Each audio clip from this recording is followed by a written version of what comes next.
യൂട്യൂബിലും ഇൻസ്റ്റാഗ്രാമിലൊക്കെ പല റെസിപ്പീസ് കണ്ടാലും എനിക്കത് ഷെയർ ചെയ്ത് തരാറുണ്ടെന്നുണ്ടെങ്കിലും ഇത് ആദ്യമായിട്ടാണ് എൻ്റെ ഹസ്ബൻഡ് ഒരു വീഡിയോ കാണിച്ചിട്ട് ഇതെനിക്ക് ഉണ്ടാക്കി തരണം കേട്ടോ എന്ന് പറഞ്ഞത്.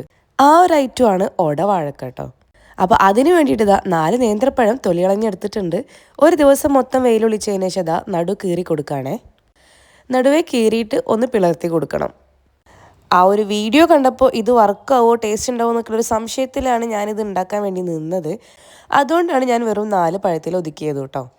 സംഗതി വളരെ സിമ്പിളായിട്ടുള്ളൊരു പ്രോസസ്സ് ആണെന്നുണ്ടെങ്കിലും ഇത് ഉണക്കിയെടുക്കുക എന്നുള്ളത് കുറച്ച് ടാസ്ക് തന്നെ ആയിരുന്നു. കാരണം അവർ ആ ഒരു വീഡിയോയിൽ പറഞ്ഞിട്ടുള്ളത് ഇതൊരു 5-6 ദിവസം കൊണ്ട് ഉണങ്ങി വരും എന്നുള്ളതാണ്. ഞാൻ സത്യത്തിലൊരു 15 മുതൽ 20 ദിവസം വരെ ഇത് ഉണക്കിയെടുത്തിട്ടുണ്ട് കേട്ടോ. എൻ്റെ വീടിൻ്റെ മുറ്റത്ത് കിട്ടുന്ന വെയിലിൽ ഒരു ദിവസം ഉണങ്ങിക്കഴിഞ്ഞാൽ തന്നെ 2-3 ദിവസം എടുക്കുന്ന സംഭവങ്ങളൊക്കെ പെട്ടെന്ന് തന്നെ ഉണങ്ങി കിട്ടാറുണ്ട്. എന്ന സമയത്താണ് 5-6 ദിവസം കൊണ്ട് ഉണങ്ങുമെന്ന് പറഞ്ഞാൽ ഈ ഒരു ഐറ്റം എനിക്ക് 15 മുതൽ 20 ദിവസത്തിനടുത്ത് വരെ എടുത്തത്. പിന്നെ അവരെ കുറ്റം പറഞ്ഞിട്ടും കാര്യമില്ല കേട്ടോ. ഞാനിത് ഉണങ്ങി അവസാനം നമ്മൾ മറ്റുള്ള എന്തെങ്കിലുമൊക്കെ ഐറ്റംസ് പൊടിക്കാനായിട്ട് ഉണങ്ങുന്ന സമയത്ത് ഇങ്ങനെ പറ്റ ഡ്രൈ ആയി വരൂലേ, ആ ഒരു രീതിക്ക് ഉണങ്ങി വരും എന്നാണ് കരുതി വെയിറ്റ് ചെയ്തുകൊണ്ട് നിന്നത്.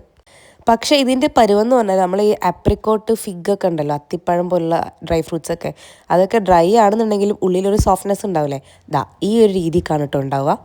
അങ്ങനെ ഉണങ്ങിക്കഴിഞ്ഞാൽ ഈ ഒരു പഴത്തിൻ്റെ മേലേക്ക് നമുക്ക് ഒരു സംഭവം കൂടി സെറ്റ് ചെയ്യാനുണ്ട് കേട്ടോ. അതിനായിട്ട് 1 കപ്പ് പഞ്ചസാരയും 1/2 കപ്പ് വെള്ളവും കൂടി ഞാൻ കാരമലാക്കാൻ വേണ്ടി വെച്ചിട്ടുണ്ട്. കാരമലായി ഒരു ലൈറ്റ് ബ്രൗൺ ആയി വരുന്ന സമയത്ത് ഏലക്കപ്പൊടിയും കുറച്ച് കുരുമുളക് പൊടിയും കൂടി ചേർത്ത് കൊടുക്കുന്നുണ്ട്.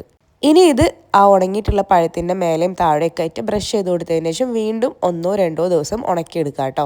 ഈ ഒരു സമയത്ത് ഞാനിത് ഒറ്റ ദിവസം മാത്രമേ ഉണക്കിയെടുത്തിട്ടുള്ളൂ.